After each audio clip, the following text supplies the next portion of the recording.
Hey, we should be live. TheJadedTalk number 20, Showdown at Centerpoint. Thanks for listening. Bye. Yeah. Today I'm once again joined by Pico. Yay. He was so sad that he had to miss something at Salonia. Was it assault? Assault on Salonia. I think it was assault. I think, yeah. Ambush was Corellia, assault was Salonia, and I don't know, manslaughter at Centerpoint or something.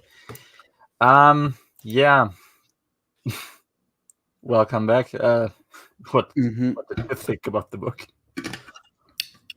It continues to be one of the series in Star Wars of all time. Yeah. That's it. That's the extent of my thoughts. There's Kendra is kind of there. She's there. She is present. Somewhat. Han, Luke, and Leia are there. They are there. There. Mara's there for some reason. Mara is there for reasons we never find out really. Chewie is kind of there. Jaina, Jason, Anakin, they are there. Bunch of other people. They do things. They speak phrases. They visit places. You know, the usual Star Wars stuff. Yeah. There is.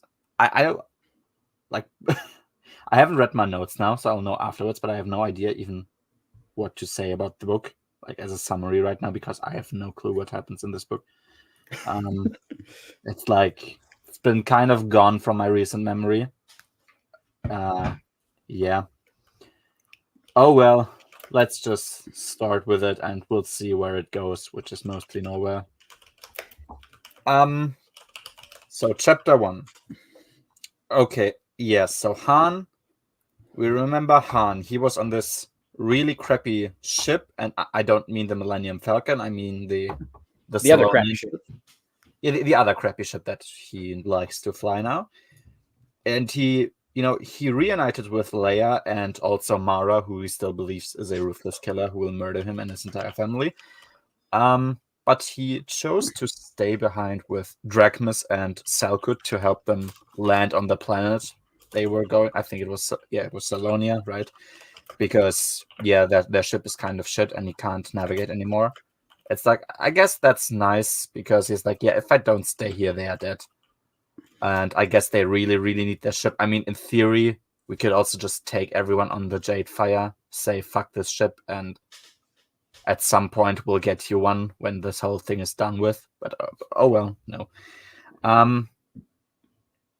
Yeah, exactly. So there is a thing where I think, I don't know which one of them was the superior one. So, but in Salonian culture, there's like clear hierarchies, and either Drachmus or Salkut is superior to the other one. I think Drachmus is superior to Salkut, even though Salkut knows more about flying ships than Drachmus does. And so there's this problem where one has to follow the orders of the other, even though the other one doesn't know what she's doing.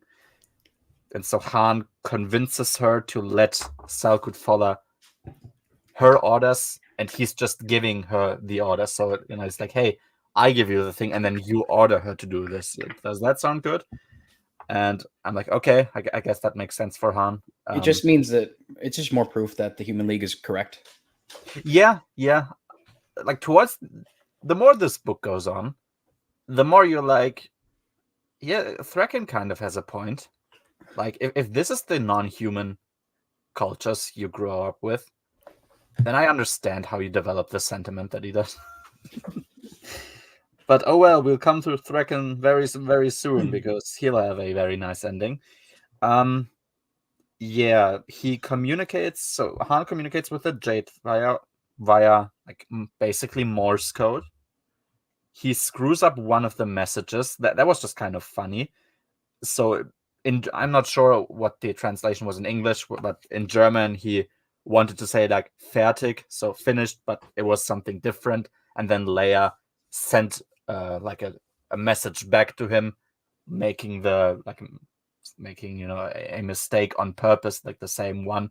It's like, I guess that's kind of funny. Yeah, there you go. And oh yeah, he does develop a bit. He thinks that now he's lost most reservations about Mara. Not all, very explicitly, not all of them. Because yeah, apparently it's a crazy thought, I know, but bear with me. She has no motive, and What? she's actually crazy. I know. It's like, why would this random woman just now try to kill us all, even though she could have done this over a decade ago Remember already? that time she was on the Falcon and they were playing stupid Sabacc games and she could have easily killed both of them, like Yeah, him and Lando. Remember that? kill both of them. No one would have known. She probably could have just asked before and like, hey, you said Leia's gone, like she crashed on something. Where is that? It's like, oh, it's there and there. Oh, thanks. Then she flies there, kills Leia as well.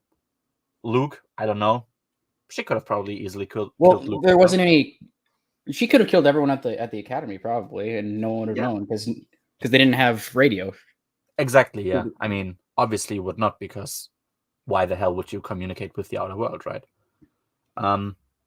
Yeah. And apparently another crazy thought. Apparently, Mara is far more competent than those who are currently at work on the other side.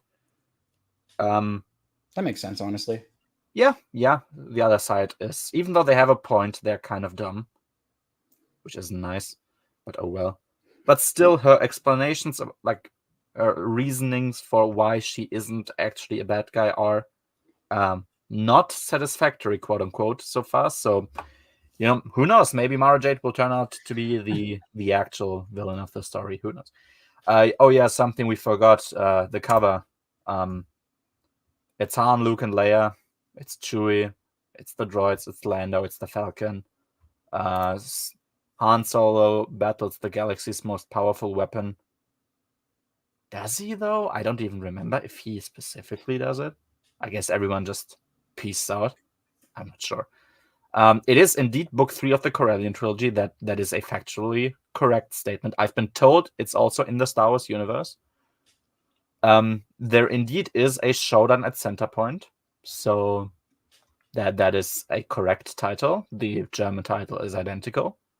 It's a Bantam Books book. Nobody could have guessed. Yeah. There you go. I think this might be the only book where the cover matches exactly how I feel with the book. It's like, yeah, it's there. It's kind of a thing. There's people on there. Words, picture, I agree. Yeah. Chapter 2. So yeah, Han and the Solonians, they're like, so Han and the Solonians, they're kind of fucked, and they could die. And Leia thinks about that, and that there could be political ramifications of them dying like this, or like there being something like there if there's stuff happening that's not supposed to go the way, like that's not going the way it's supposed to. And Mara Jade tries to comfort her, like, oh, hey, it's gonna be fine, he'll manage to land the ship. And Leia is like embarrassed because she thinks, oh, I've thought about all the political implications, but not actually about this is my husband who may just die. I guess Leia still kind of wishes that her husband dies. I don't know. Perhaps this is a hidden reference to Courtship of Princess Leia. Your guess is as good as mine. I have no clue. But then Leia agrees. She's like, yeah, if somebody can do that, Han's the one who can do it. Which is like, yeah, I mean, sure, I guess so. He's used to flying pieces of junk that barely hold themselves together. And then Mara repeats the phrase, but she's like really emphasizing the if, like, yeah, if someone can, it's like, implying nobody can actually do it and they'll just die. It's like, I don't get what this interaction was supposed to be. Nothing, like nothing happens of the fact that Leia didn't really think about Han and Mara implied that Han's gonna die, but then also not. I have no idea. Whatever. They are there and they speak to each other. That's all you have to know. To the audience that didn't read this book, Han doesn't actually die in this book, believe it or not. Crazy. I know. It's I was close to believing it, you know. I mean, could have happened, of course. Same with Mara being a villain. Was really close to believing it, but didn't actually happen. Yeah, it's sad. One of the great setups of the book that have never been paid off. Very sad. Yeah, they get attacked by like some bandits, and like the scene drags on a lot, which feels kind of superfluous to even point out because that's the book. But there was this scene where like Han very calmly tries to explain to Salkut how to land without having her panic and without ever insinuating that they are actually kind of chased down by bandits who want to kill them, to not make her panic. It, which obviously Selonians would usually do in space because they just live underground. Like, I guess that was kind of nice. It just goes on forever for no tangible reason. Then again, this is the entire book trilogy, so why even point it out, I don't know. And you know, Han does this little maneuvering, so at some point he just assumes the control of the ship. It's like, yeah, fuck off, I'm gonna do it. He like he deactivates the engine so that the ship doesn't accelerate anymore, to have like a little to start a little evasive action. He also stops the compensators from loading, and then he utilizes like centrifugal force, I guess that's how you say it in English, to throw out a bunch of scraps and like junk out of his rear part of the ship to, you know, to let them fly towards the ships that are charging them, so they get destroyed, because these ships are chased by the Jadefire. Obviously, they see that the ship that they are chasing has no weapons, so they put all the strength in their rear shields. The front shields are not loaded at all, and so all of the scraps that are flying towards them just instantly destroy the ships. I guess it's like, okay, makes sense, sure. It is indeed the boys. Hey, Brennan. Hello. How are you? Exactly. We have that. It's like, okay, yeah, makes sense, sure. Then Han, he takes all energy that he has, even from the life support machines, and he puts it in the repulsors, so that hopefully they build up enough like energy so that they can turn on the engines again. Mara is there. She can't really do anything. Exactly. The Jaded Duo. That's it's nice. not all. If you ever wondered, yeah, the choice to name this podcast The Jaded Talk was very deliberate. So the Jaded Duo fits perfectly, I would say.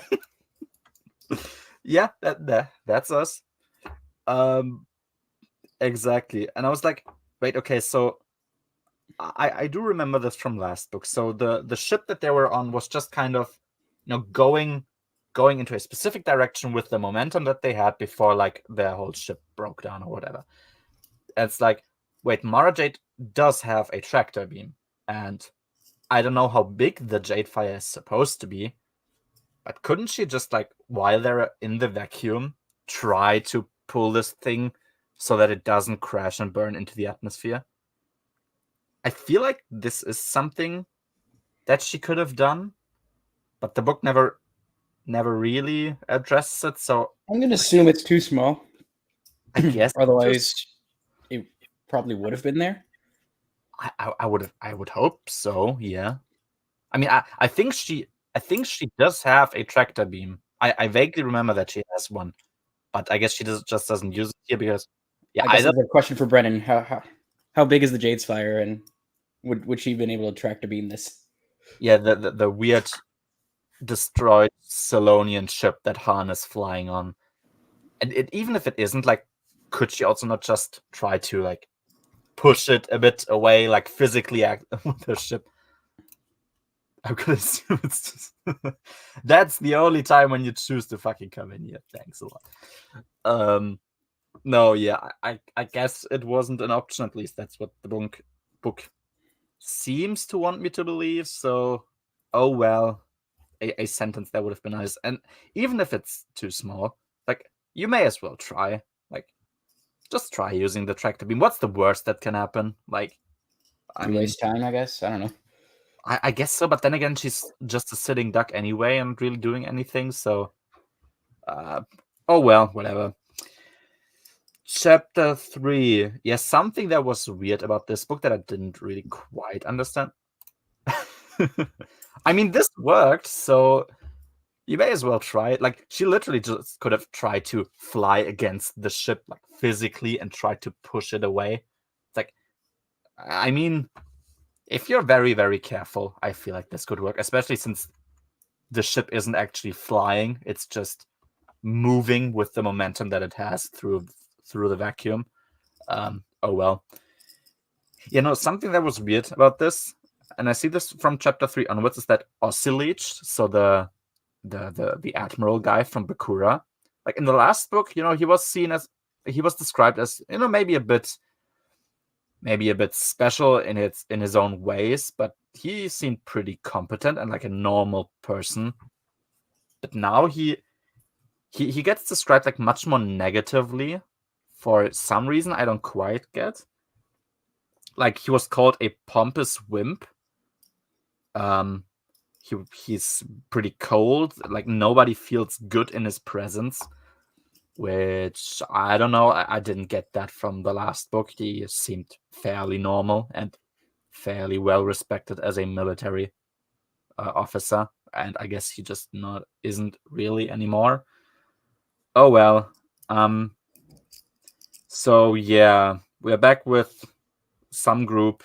Calendar is there, and she's losing it because Tendra, Tendra has been for a while now reporting about the fleet that is flying towards Corellia from Zakoria, but she isn't actually able to give exact data on what exactly is approaching them, because of course she wouldn't. She's like, I had to fucking go away. I barely managed to count them. Why would I know who's in there? How would I even know? Kalenda's just having like a meltdown. And Lando yells at her for that, and because, like, of course she doesn't know. And yeah, that's kind of it. And he also mentions that, oh yeah, if somebody listened to the radio waves that we're receiving from Tendra, we would get caught. It's like, I guess it's lucky that nobody does then. Oh well. Tendra's in this book, by the way. Tendra is indeed in this book. She is a character. She appears for the first time, and she's there in the end, and she says some lines. She's flying, she's talking at times. Yeah, she's here. Yeah, Calendar. Oh yeah, of course, because we were on Bakura, Gariel Captizan is also on board, and Calendar doesn't like that she's on board because, Luke and Lando, they at least have military training. It's like, I wasn't sure if this was the actual translation of what it says in the English version. That's like basically the translation of what the German version says. And I'm like, I wasn't quite sure what this meant, but the way that it was said in German, it implied as though they were like on a military academy, which both of them weren't, as far as I remember. So that's not even. It could have happened like off screen, because we know Lando was a general twice throughout the New Republic's history, and yeah, Luke had to have had some sort of training between New Hope and Empire, I'm sure. Yeah, and if not there, then between Empire and Return, I suppose, perhaps. Maybe, but he was probably doing more Jedi stuff at that. I guess, who even knows. But yeah, there you go. Yeah, okay, and we learn, Centerpoint is a very, very old station, because the thing is, like, the modern way to create artificial gravity is just to have like a normal generator. But what they actually need to, like, what Centerpoint Station needs to do is to rotate around itself to keep the artificial gravity going. And this has been like out of date as a technology since the quote days of the Old Republic. And I wasn't sure whether this means like Galactic Republic or like old Republic. Like Tales of the Jedi Old Republic is probably what they're referring to specifically, because that's what the Old Republic referred to at this point. Yeah, I suppose that's it. Yeah. And yeah, apparently they get invited inside Centerpoint Station, and stuff's gonna happen there. Chapter 4. Oh yeah, Anakin is. Oh yeah, and Anakin's on the repulsor of, I think, Drell. Yeah, it was Drell, I think. He is pressing random buttons because that's what Anakin does in this trilogy. Yeah, apparently the repulsor is talking to him, more or less. There you go. He presses so many random buttons, in fact, that he activates the repulsor. The whole cavern starts like tremoring. He needs to flee to a side passage, and he's like, he was safe there. Yeah, there you go. And Chewie can't go out of the Falcon to try and get Anakin, like once they notice that he's gone, because he needs to activate the shield so that the Falcon doesn't get like squashed by the rocks that are falling down from the top of the cave. And he's like, okay, I guess Anakin seems fine where he is now, so we're gonna wait. Like, yeah, imagine he wasn't fine. It's kind of an interesting thought. Like, hey Chewie, buddy, you kept my children safe? Like, yeah, one's kind of dead, but oh well. Yeah, I'm like, perhaps somebody should stay awake so that they could guard the child that notoriously just runs around to and hits buttons. Yeah, just hits buttons on random machines that he's finding. It doesn't seem obvious to me that this kind of person shouldn't be guarded at all times, because they're like potentially a risk for everyone else.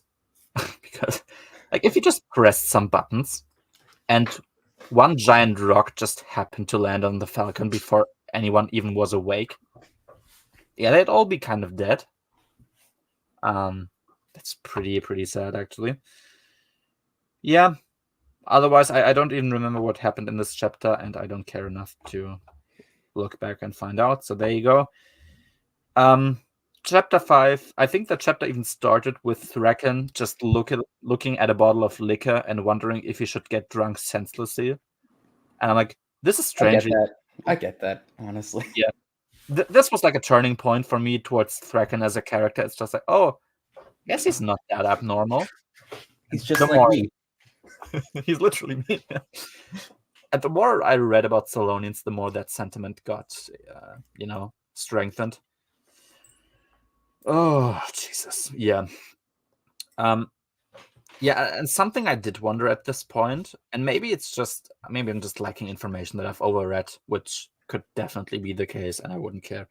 The existence of the repulsors, like them being a thing, that it seems as though it's pretty well known, even to like people who aren't conspirators. Like everyone just, whenever somebody mentions those to any new character, it's just like, oh yeah, we've heard about those. It's like, but if you did, why are people only now trying to find them? Because Corellia had a big problem with piracy. That would have been quite helpful against pirates. But yeah, I guess maybe people aren't supposed to know. I mean, that would make more sense. But oh well. It does kind of beg the question of who exactly found out first and how. But whatever. Don't ask. Yeah, Thraken gets the information that the repulsor on Drell has been activated. Of course, that was by Anakin. And he gives reasons to believe that, the Drell might not be the Drell as a species should not be able to find this thing that quickly. But he immediately assumes that, it had to be someone else. Like, it can't be the Drell because they're too dumb. Like, I guess so, but it seemed a little too convenient, because if it was just the Drell, he might have not necessarily gone there immediately otherwise, but I don't know. Perhaps he would have gone there anyway. Yeah, there you go. Yeah, Luke. Oh yeah, Luke tells Lando like, oh, the projects, all these business projects you had in the past, them failing wasn't your fault. And when I think about it, it's like, well, I really only know about Cloud City, Hologram Fun World, and whatever those drill machines in Heir to the Empire were called again. I have no idea. And it's like, I mean, 2 out of 3 of them were totally Lando's fault. I'm sorry. The drills in Heir to the Empire, I'm gonna give him that. That's not his fault. But yeah, Hologram Fun World and Cloud City, that's like 100% his fault. Sorry. That's on his balance. Yeah, Luke and Lando, they like just go into Centerpoint Station. I guess it's lucky that there's not a trap there. Oh well. They find a character called Janissa Sonson. She's like a remaining officer at Centerpoint who represents the Federation of the Double Worlds of Talus and Trellis, which is around the station. Yeah, there you go. Janissa Sonson is gonna be a character that she is in this book. Yeah, there you go. And apparently, she tells like the backstory of what happened there. There was like an evacuation at some point because of some yet unknown quote eruptions. Yeah, she also isn't aware that Centerpoint is like creates the interdiction field. So it's like, okay, I guess slowly now the mystery is supposed to untangle itself, and I guess it kind of did. Yeah, there you go. Chapter 6.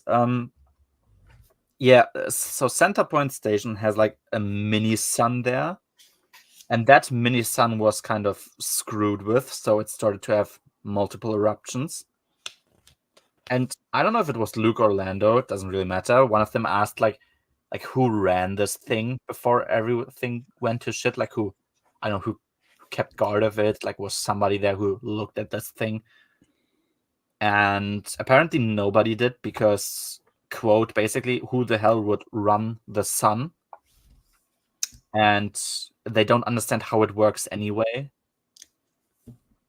And I'm like, I guess so, yes. I mean, sure, nobody has to like press any buttons to make this thing work.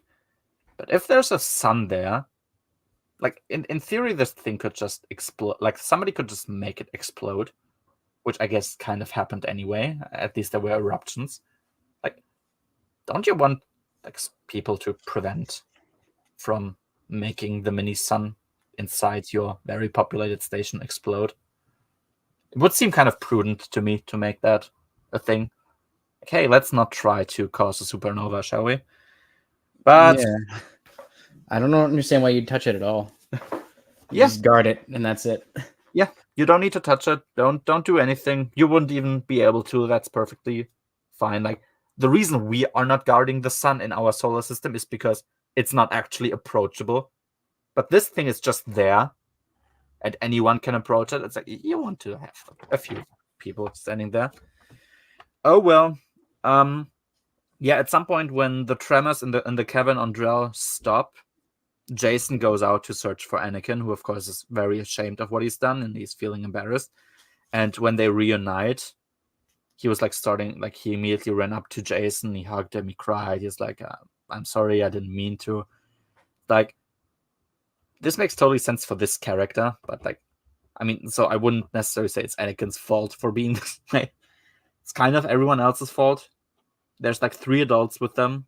Perhaps somebody should be like, yeah, how about you don't try to kill us all? That would be cool.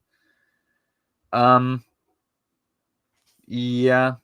And Marcha, so the aunt of Ibrahim, like one of the Drell people who follow around the kids, she considers, oh yeah, how big of a burden it can be for Anakin that perhaps he doomed millions now to live under tyranny because of his little prank.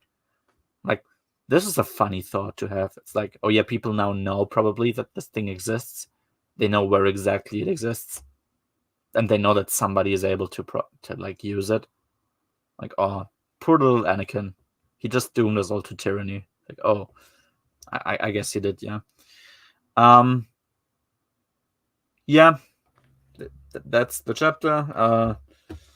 Chapter 7. Yeah, Centerpoint starts to get hot, and like the droids notice because, of course, they are recording the smallest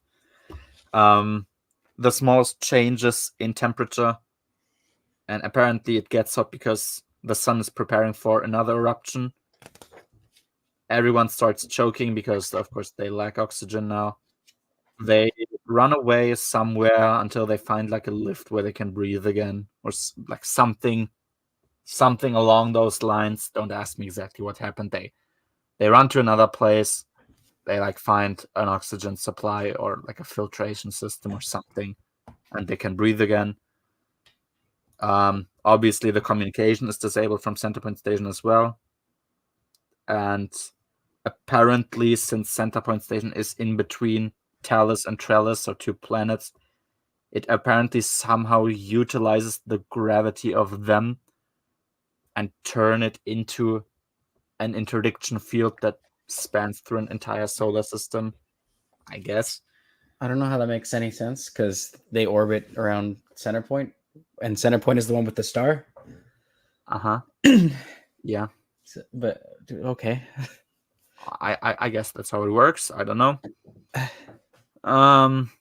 Yeah, and apparently the eruptions correlate to the supernovas in some way.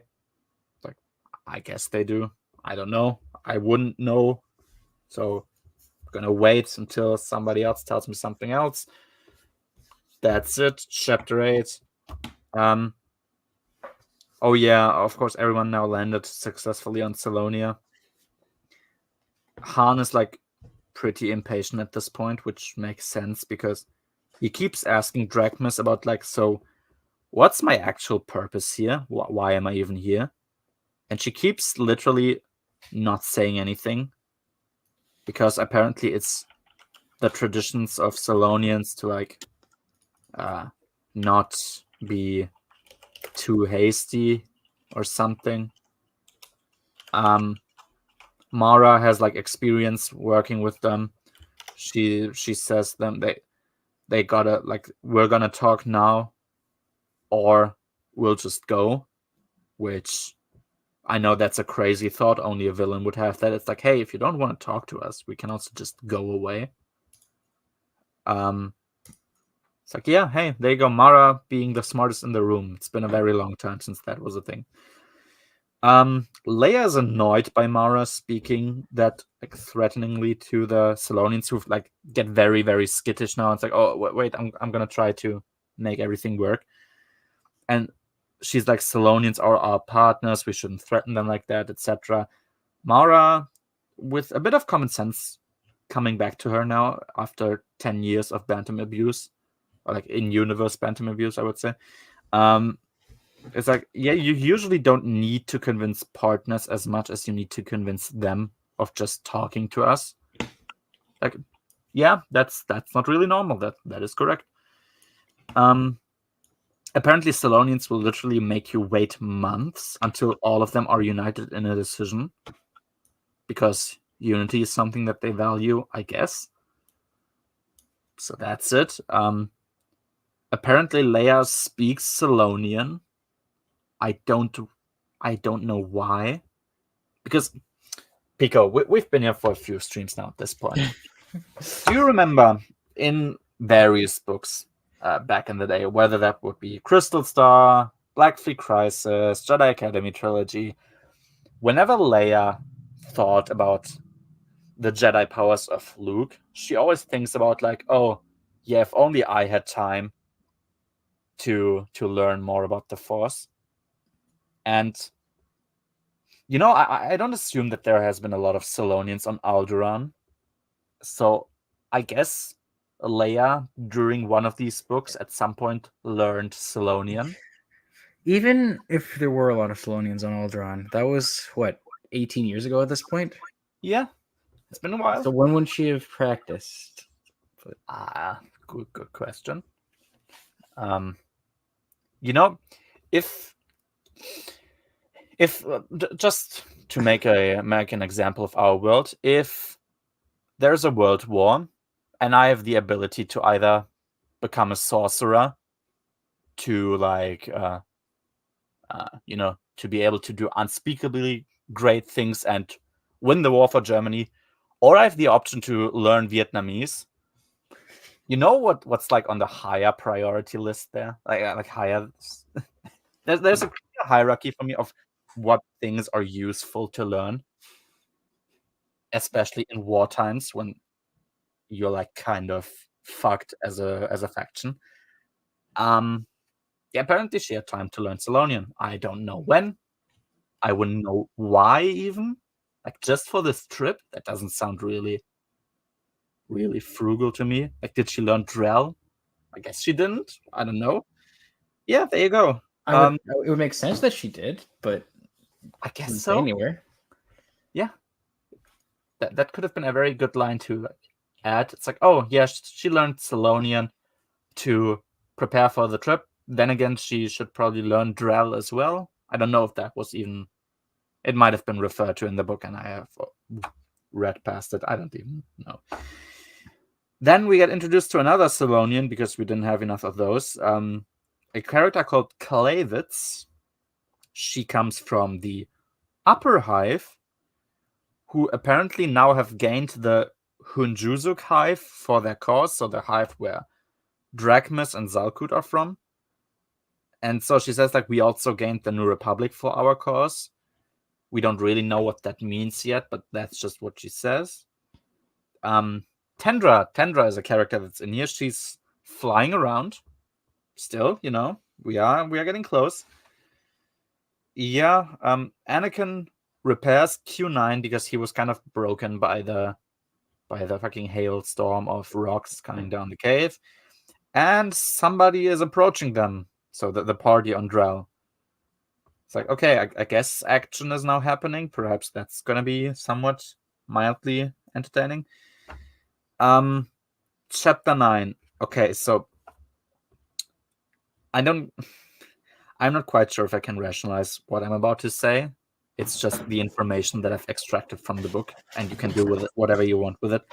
So apparently, Centerpoint Station works as a lens that increases the gravitational force of Tellus and Trellis, like into a specific direction, which basically makes the Centerpoint Station work as a like hyperdrive repulsor. It means like that thing can pull planets towards it from basically the other side of the galaxy. I don't think we ever get a real explanation of why specifically this thing is able to do that. There was talks throughout the book of like, yeah, there's these rumors among scientists that Corellia isn't a natural system, and that somebody at some point in the past built it up. I think it used to be like the Celestials, was it? I think, I don't know, like some yeah, okay, so some uber magic past race. I guess it's just like, okay, accept it. It's a thing that exists. Yes, they made a laser that sits in between these twin planets that, while they're spinning, generates a gravity field that the laser thingy is able to point at other things and move things around. Is the idea? It's an idea. That sounds very useful. If there were 10 of those, I think the galaxy would be destroyed probably, but lucky us, I guess. Yeah, and apparently the sun inside there works like as a spark plug. That's at least the translation I found. I guess that, like, it jump starts, and it can either pull a planet, or it can also bring up enough energy to send out so that it can destroy a planet. So indeed, that sun is the key to the supernovas. There you go. And the planetary repulsors can interfere or enhance it can either interfere with or enhance the force of Centerpoint Station. It essentially makes it into an OP super weapon, but yeah, there you go. The fact that we never really get an explanation of why this thing exists in this book trilogy is kind of weird, because I guess the Celestial thing, I don't know if this is from like NGO or a source book or something, but that's actually something that should be in the book, because if nobody just chose It's implied. It's like some sort of Like, higher being in the first book of this trilogy. So I think it's enough. okay, well then That someone else can come and build off it, and they did, but then fair that's a enough. dark mess thing. We'll get there. Yeah, there you go. No, then I then forget what I said. Fair enough.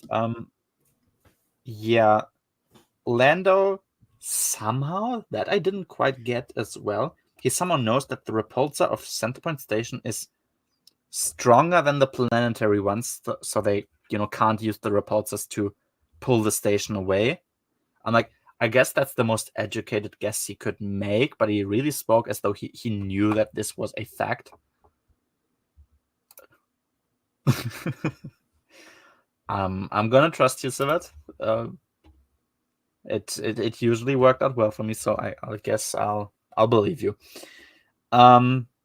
Okay, so back to the Drell party. So the party on Drell, they get ambushed by, of course, who else would it be? The League of Humans and Thraken. They stand inside the Falcon's shield. That's something I don't like.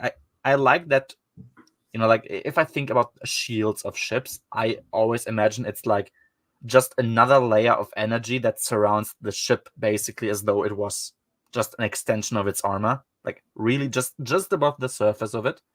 That's what I always imagined, but I guess it's like a bubble basically in this book. And apparently they placed something called shield neutralizers, like on the outer hull of the ships, or like of the Millennium Falcon. And yeah, it actually just disables the shield of the Falcon. And I'm like, this sounds really, really useful, because I mean, like, this is now a weapon that exists. It doesn't seem as though it's like a new weapon that was specifically created by them. It seems as though it's just a regular weapon as any other would be. Like, isn't there something that they could, like, I don't know, they could like shoot these things in space battles, like against the Star Destroyer, and it neutralizes their shield? Like, they can just shoot thousands of them until the Star Destroyer just has no shield anymore.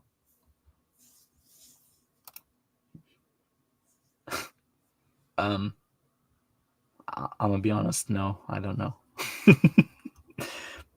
Perhaps it's just me, I'm never gonna claim I have the memory of an elephant, so perhaps it's my fault. Who knows? But yeah, apparently shield neutralizers are a thing that can be used. Oh well. Yeah, and I guess Thraken apparently like directly flew into the repulsor to land there. It's like, oh, I guess Thraken read the rest of the book and knows that he can't die here. Because if they just shot the repulsor again, yeah, that he would be dead. I don't know if I'm supposed to maybe get it has like a refractory period and he knows that or something, perhaps. Then again, he also never saw one of those from inside, so why would he know? Whatever. And yeah, Oscillage now makes a decision. He will start a ground assault against the repulsor, I think on Drell. Yeah, makes sense, I suppose. That's what he's going to do. Chapter 10. The Jade Fire. It's trapped in some energy field. Like, I guess that's something that happens. Like, I do wonder how exactly it happened, because where they landed, there was just nothing. So I guess maybe it's something below the ground, or like some mobile tool that they can use. I don't know. Yeah, Klavitz, the other Salonian who has, quote, gained the New Republic for its cause, she wants Leia to recognize her reign over an independent Salonia. Leia does a very unusual thing and correctly counters in a political setting, which is that the New Republic won't accept any decision that was made under duress. And it's like, yeah, of course. So Leia now says, yeah, we accept you. She's like, oh, there you go. Goodbye. And Leia goes back and comes back with a fleet. Like, yeah, of course. That's not gonna, nobody's gonna care. But Klavitz also doesn't care, and it's like, no, I'm not gonna let you go anywhere until you say this. Okay, whatever. Let's just finish this. I was like, who cares?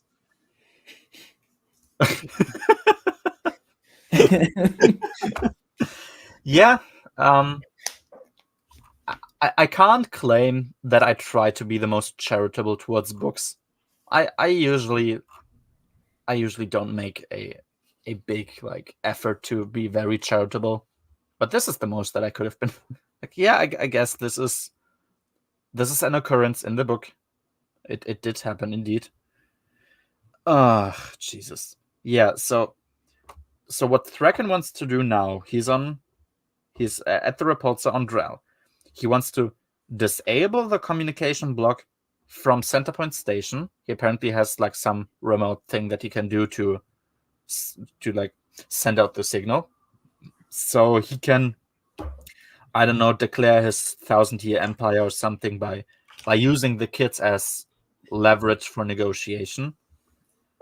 And like, so if the true conspirators don't want Thraken to act this way, which I assume they do not want to, why exactly is Thraken even able to do all of these things? Because let's say the communication block, it's just like the true conspirators could have the control of this thing in their hands and not share it with Thraken. So it's just like, we're gonna watch your speech. The moment you finish your speech, we're gonna activate the communication block and not you, because if at some point you choose to betray us for whatever reason, it can always happen, as it did, then we're gonna be the ones in control and not you. But lucky him, he got the controls, so he can do that.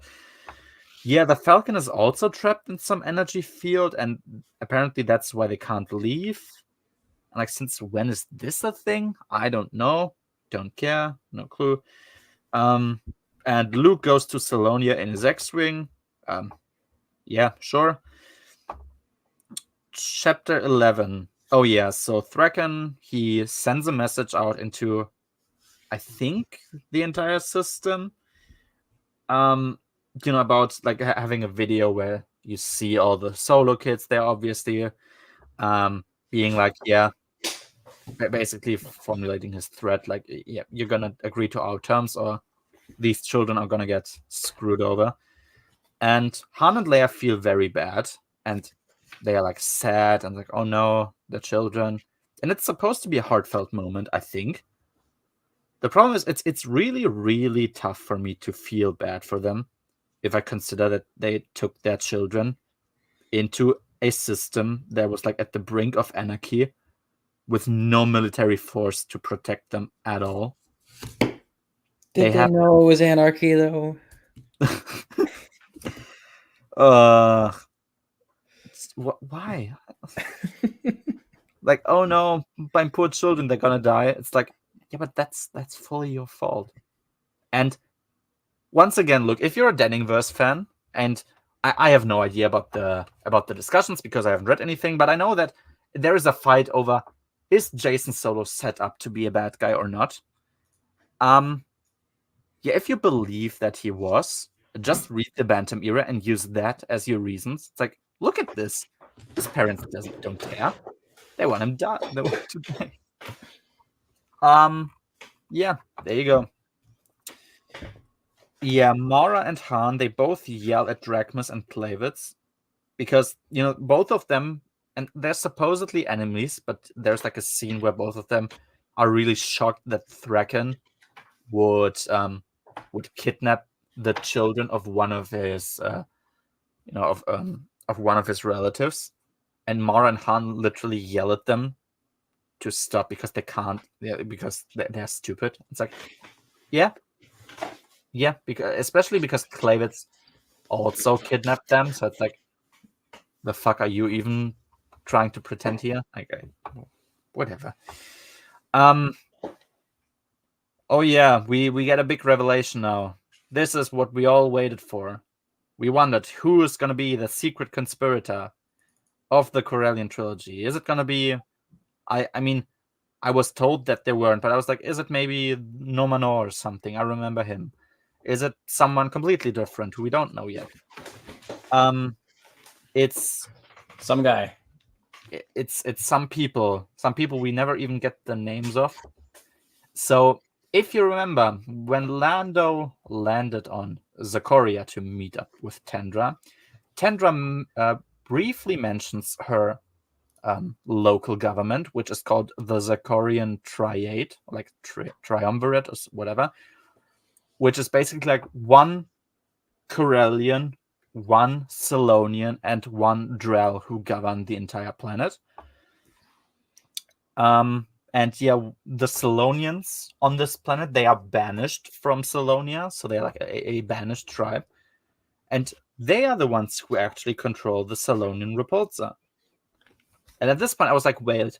So we only get this revelation. They specifically control this Repulsor. Like, wait, don't tell me that they were the ones who actually controlled everything.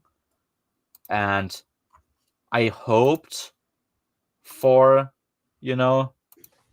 some revelation that, oh no, they weren't actually, but no, they totally were. It's them. It was them. The weirdest that we really don't learn anything about quite. Like, they were the ones who did everything. It's like, oh, okay. Cool, I guess.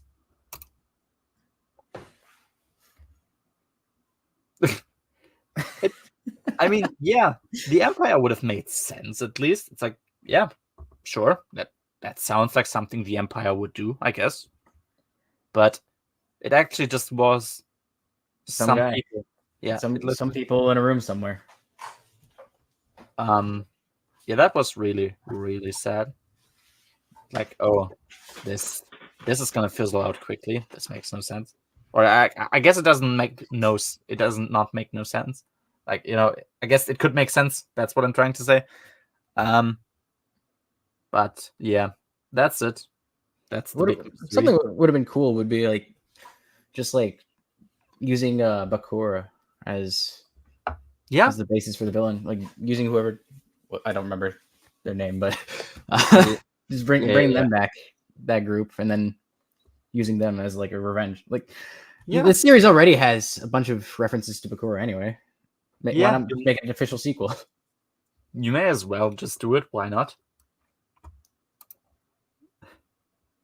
Oh yeah, that also we never learn, because we know that these are the people who've done it, but I don't think we get a conclusion of what even happens to that government. Do we? I don't know. I don't think so.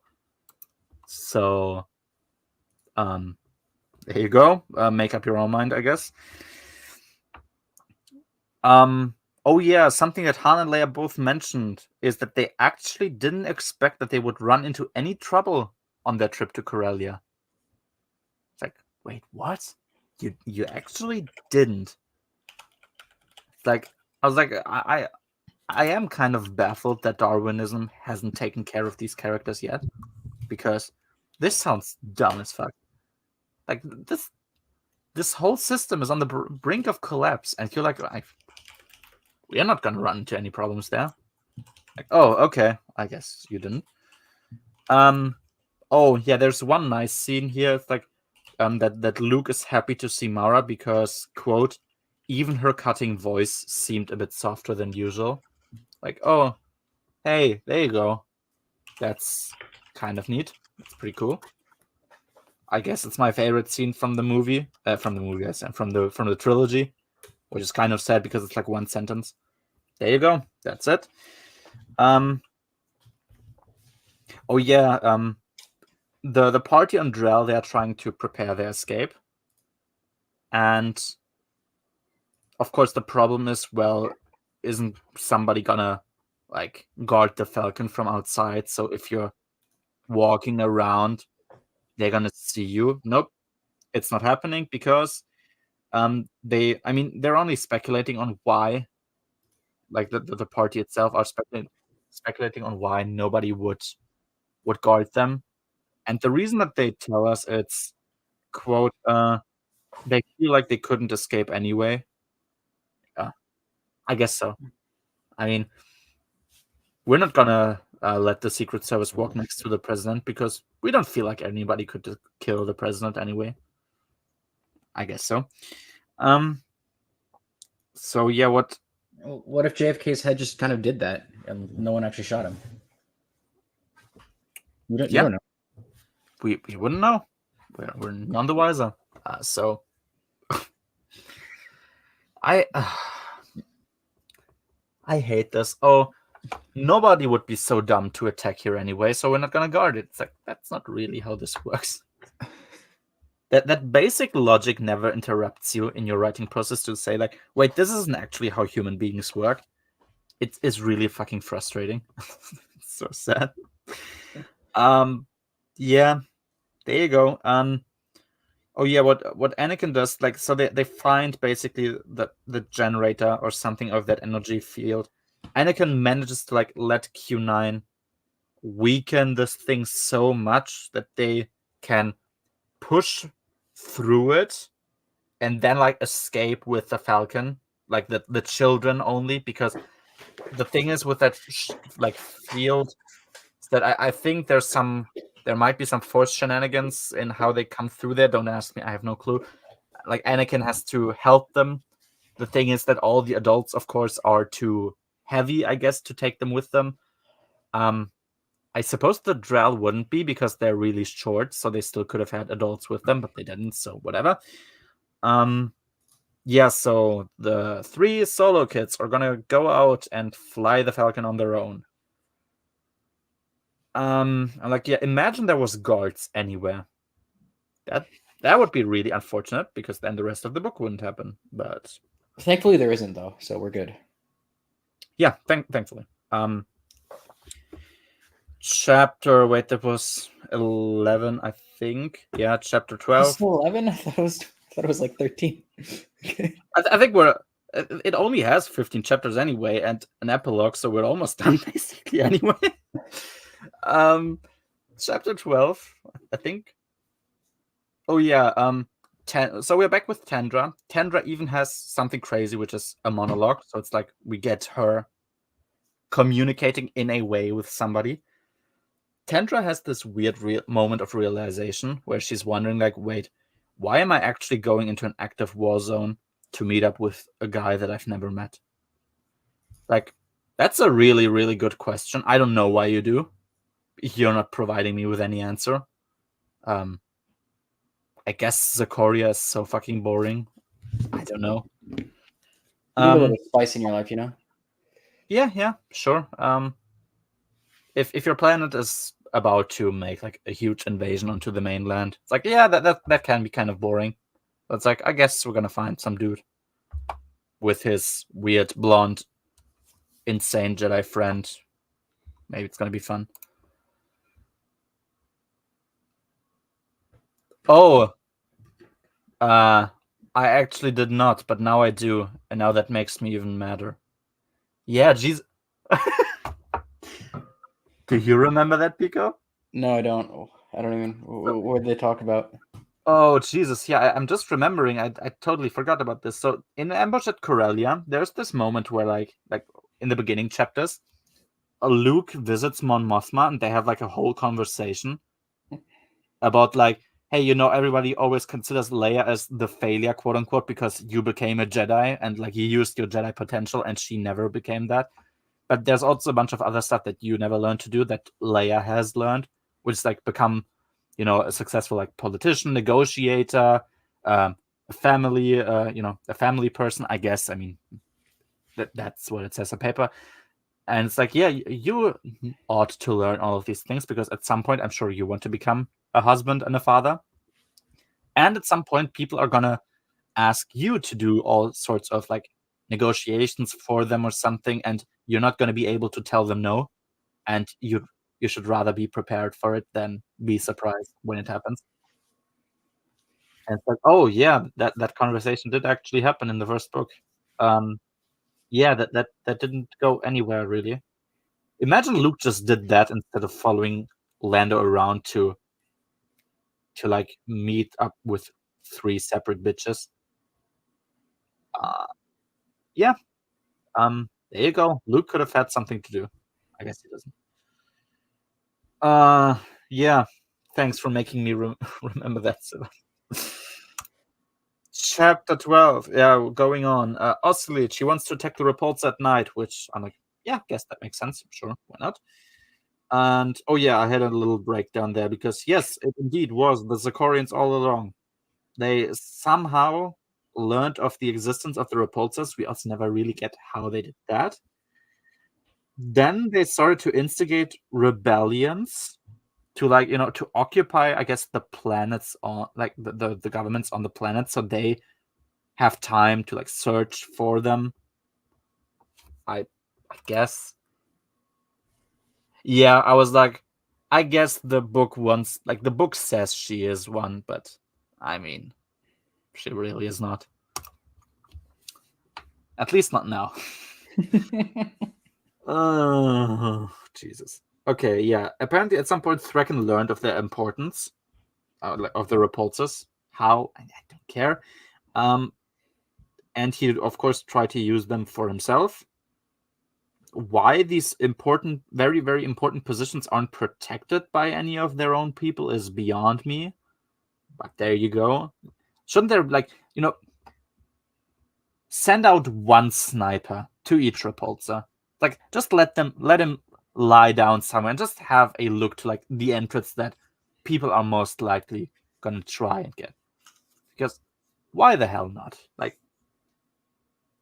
Because as we're gonna speak about in a bit, the Zachorians have a surprising amount of resources at the ready.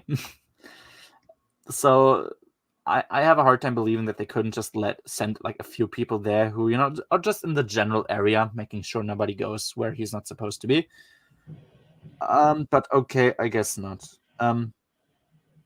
Oh yeah, we get an exact number actually. Now that I mentioned it, they have because we know the Zachorian fleet is moving towards Centerpoint, I think. They have a fleet of 75 ships. Apparently they're mostly from the rebels, so they probably stole them from somewhere else. Yeah, that's it.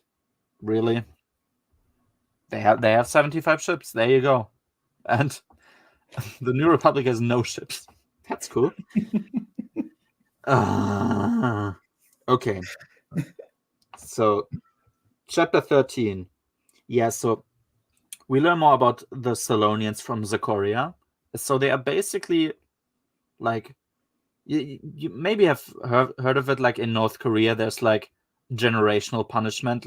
If you do a no, it's not only you getting punished, but your family 4 generations down the line getting punished. That's basically the Salonians on Zakoria, because the other Salonians don't like them, because at some point they just did something and went away, and they are yeah, they deserve being on there, and they literally compare them to a disease that was successfully treated. Luke, understandably so, thinks that's quite bad, being the son of Darth Vader and all, obviously. Oh yeah, I did formulate a thought that I hoped would go somewhere, but it winded up not happening, which is perhaps now Luke himself will believe that non-human cultures are actually not worth saving at all, and maybe he'll have a surprise team up with Thraken at the end. That would be cool. That'd be so fucking cool. It's yeah. Total war. We're gonna create Lebensraum for the Corellians. Change teams. Yeah. It's oh, I guess you literally are shitty people with a shitty culture. There you go. That's them. Oh yeah. So the Zachorians, of course, they are in control of the Salonian. They are right now in control of the Salonian repulsor. That's kind of bad, obviously, because that thing is quite useful. So now, of course, the question is, what are we gonna do? Because we kind of need this thing, or at least we need this thing not attacking our allies. You could, in theory, just send Luke in there and Mara Jade. They both have lightsabers, and let them deal with the obvious villains of the story. But that's not gonna happen. What is gonna happen is that Drachmis, she formulates her own tactic, which is to talk to the Zachorians until they stop. There you go. That's their culture. I guess. Yeah, this time, once again, so we're back with the children. Anakin repairs the Falcon, like the fifth time in the timeline or whatever, that the Falcon was totally, definitely repaired for the last time ever. So it's now, I guess, not gonna explode in, I don't know, in the launching process or something. And oh yeah, they shoot Thraken's ship 3 times. So I think like once they hit him and his shield collapses. Once again they hit him and like I think I don't know if it's like his communication or something, like something dies down, like the main turret or like the engine. I have no clue. Like they literally just hit him with 3 lasers, and he's trash. But yeah, there you go. Of course he survives. Oh no, wait. Something else happens even before that. So of course, when they start launching, of course the idea would be, hey, there's a ship right across from us.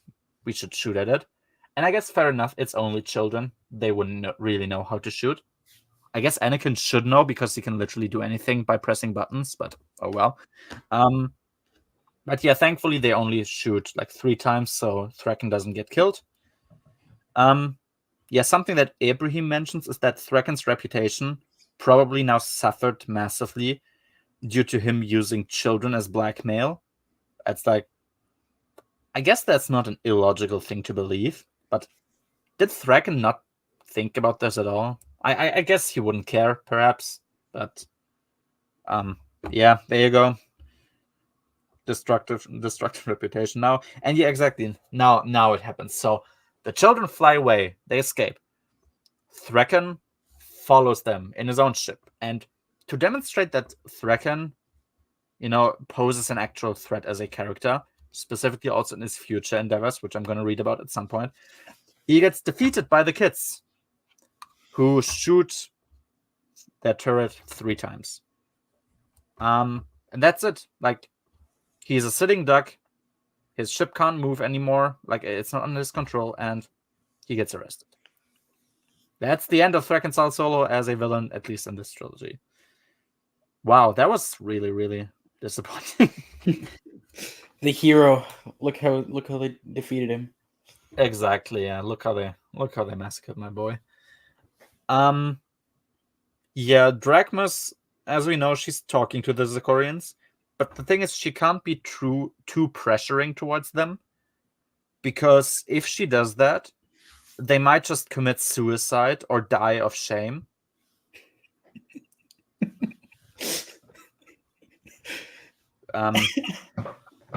This culture is really abhorrent, and it's not.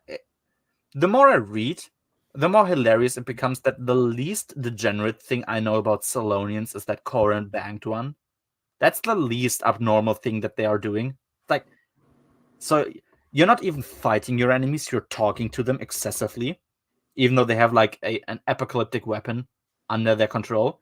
But you can't also speak to them too much because they might commit suicide or die of shame. What's that supposed to mean? What do you mean? I mean, first of all, good. That's good if that happens. That's good for you.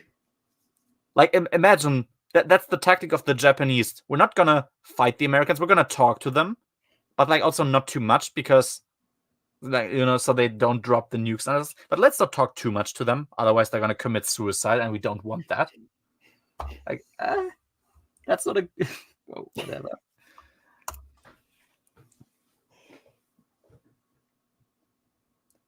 I guess so. Yeah, and Thraken is based, which Ibrahim is not. Thraken has accepted the truth about non-humans, which Ibrahim is not. There's quite a few differences there, but I guess so. Yeah. Yeah. So Zecorians, yeah, so Zecorians are canonically from kind of an irrelevant backwater planet, which is cut off from Corellia. That's what Tendra tells us about Zecoria. So of course, now they attack with a fleet of about 80 ships. Mind you, there's 2 more chapters and an epilogue, which, yeah, Chapter 14. Tearful reunion. Everyone reunites again, and I really don't care. Whatever. The Solonians, they still try to argue with the Zachorians. Like they try to argue them into submission, which is interesting. And it doesn't work fully, I guess. Mara suggests that they should just pay them money, which apparently no one of them considered. Sure, why not? The children who are, they are back with the adults again. They get sent to Dral, like on their own once again, to use the repulsor so that they can defend themselves against the 80 piles of junk that'll attack them. So it's like I think they only went to the repulsor with like the 2 Drell, like with Abraham and Marcha, and like 1 technician. Like, oh, I guess you're still not gonna give them any military escort. No, okay, it's only your 3 preteen children. I guess you don't care that much. Yeah, and yeah, as I said, the ships that they're attacking with are canonically pieces of junk. Like, I guess so. I mean, sure, but like 80 ships is still 80 ships. That's like a whole lot. But, oh well. Yeah, Han visits Thraken in in prison, and he tells him like, "Hey, you did a no-no," and Thraken doesn't care, and he's just happy that Han hasn't won the battle yet. And Han goes away and asks himself why did I even go here? And I'm like, I don't know. You're not giving me any reason to. He could have gone with his kids to draw.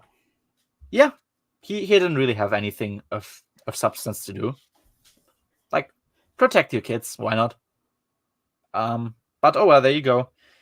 Chapter 15. Yeah, Oslich, he's worried since, he's worried now before the battle, because it's like, I'm the one who needs to tell everyone what to do. But who's the guy who's telling me what to do? Being like, oh yeah, it's gonna be tough decisions to make now. It's like, I guess that's kind of nice. Tendra finally arrives. There you go. Yeah, the Zachorians don't actually accept the bribe by the main Salonians, but what they do instead is sell them the manual to the repulsors. I guess there's a manual for repulsors. Yeah. So there you go. So now they have like controls on how to use them on Drell, I guess. So like, Anakin finds out how to aim with this thing. I don't know why he would need that, because he can do anything, but I guess he can't really quite. I don't know. Yeah, there's lots of fighting. The tactic of the Zachorians, because they have a bunch of like garbage ships, is just to ram their opponents, and it kind of works. Akbar finally comes in towards the end. He has a fleet of a whole, like a whopping 25 ships. That's the hero we needed. A third the size of the other one. Yeah, but hey, I guess they are well equipped and modern, whereas the things they are flying are pieces of junk. So they more or less win now. Yeah, Anakin's down there with 1 technician to help them. He manages to feel what to do, so I guess the manual isn't even that. Whatever, I don't care.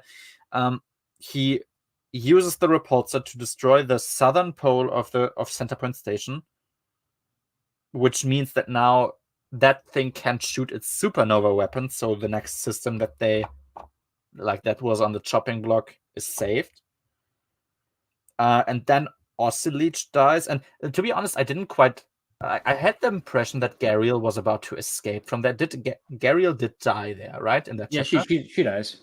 So yeah, Oscileach and Gariel, they die like a somewhat sad death. I was like, okay, that's fairly nicely done. In chat for Gariel, one of the yeah, for only good characters in Phantom. For the second most normal Luke love interest. There you go. The only one who wasn't an obnoxious fucking cunt or Princess Leia, I guess. There you go. They are dead. It's quite kind of sad, yeah. I did wonder like why Oscileach tried to make why the book tried to make Oscileach seem like a dick. But I guess he's dead now, so nobody cares. Yeah, yeah, like the suspense in that chapter was okay. It just was too long, and I couldn't. I didn't care anymore. I couldn't. It was too much. And the epilogue of Showdown at Centerpoint. Yeah, Akbar asked like, oh, why was a fleet even called to Corellia? Because Oslich and Garia. So what they do is like they blow up the like. I think they somewhat blow up the ship, to, like take out a few. But I have no idea.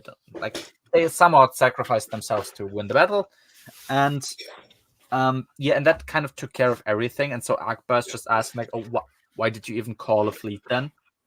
Like I wasn't sure. I guess it was supposed to like be in jest. I guess like, dude, this is kind of your responsibility. Like, I mean, not only. Directly, yes. It's like I get if it's a joke, fine, I guess, but it's kind of partially your fault at least. So I hate the New Republic so much. yeah. I'm sorry. What do you hate? The New Republic. Oh yeah, the New Republic is a really really shitty organization that deserves to fall apart. Yeah. So Centerpoint. What's the fate of Centerpoint? Well, it won't be destroyed, which is the first mistake. It will be examined. And yeah, since the supernova thing still exists, yeah, I assume nothing will be destroyed there. And it's like that may be pretty stupid actually. I feel like this is something that's gonna go horribly wrong for the New Republic. It's just like, please destroy it. Because another thing, don't you remember, like with the fucking Sun Crusher, it's like, hey, how about no more super weapons and we just cast this thing into eternal fire so we never have to deal with this thing again? I guess this is interesting enough for them to forget about that. I don't know. Yeah, and Tendra and Lando, they meet up again. They use like a special clause from like Zachorian marriage law or something, under which Tendra doesn't need her father's permission to marry if she isn't on Zachoria, basically like implying that Lando and her are gonna get married. Then again, she doesn't need her father's permission to even leave the planet, so wouldn't that be null and void anyway? But I guess it wouldn't. Like, and she's gone. Like Zachoria is some fucking backwater hillbilly planet. Who the fuck even cares if it's against the law? She's never gonna return to that planet. I hope so. And yeah, that's it. That's Showdown at Centerpoint. Tendra's in this book, by the way. Tendra is in this book. Yeah, out of 10. What's this for you? I had it as a 6.5. I don't care enough to change it. It's probably less. I don't know. Yeah, I had it as a 6. It's like, yeah, that it's weird. It's it would have been like okay for one book. There's still plot contrivances that you can't explain away with there was only plot for one book. But yeah, I guess it's like fine. It's mostly not overly insulting. It's kind of there. I mean, where is it? That's the book. That's the trilogy. I guess that's something that happens. Yeah. Some things happened. They are usually kind of fine. Not really. Usually. Yeah. That's really all there is to say about the book. I would say I fear, but I'm not afraid to admit that this is everything that there is to say. This is it. Yeah, so there you go. We are finished with the Corellian trilogy finally. Hour and 19 minutes. An hour. That's a new low record. Last week, only me was 90 minutes. I think so. It's even less. we're making new records here. So yeah, that's it. I'm gonna because yeah, as you know, if you're on the Discord, I finally started reading fucking Spectre of the Past, and a good book. It's so refreshing. It's like an actually competently written book with the main cast in it, and they are not retards. So that's pretty neat actually. And yeah, so next week, so next Sunday, I should be finished by then. I think I have about like 100, I think it's like 160, 70 pages left. So until next Sunday, I should be finished with that. So we're gonna speak about Spectre of the Past. And yeah, there you go. So that's really all there is to say for now. If you've listened for this long, thank you.